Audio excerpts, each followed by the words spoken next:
কালকে বানিয়েছিলাম ওই সোফাটা, আজকে বানালাম এই ছোট্ট মিনি খাটটা আমার নতুন বউয়ের জন্য। যেহেতু খাটটা সেরকমভাবে হয়নি, ছোট হয়েছিল, তার জন্য ওটাকে ভেঙে কালকে সোফা বানিয়ে দিয়েছিলাম। তো আজকে ভাবলাম এই ছোট্ট মিনি খাটটা অ্যারেঞ্জ করি। তার জন্য এই যে দেখো, আমি পেপার বোর্ড সব মাপ করে কেটে নিয়েছি।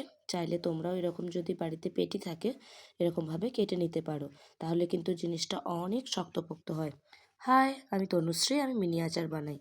তো চলো এখন কিভাবে পুরো প্রসেসটা রেডি করছি তোমাদেরকে ভিডিওর মাধ্যমে দেখাচ্ছি।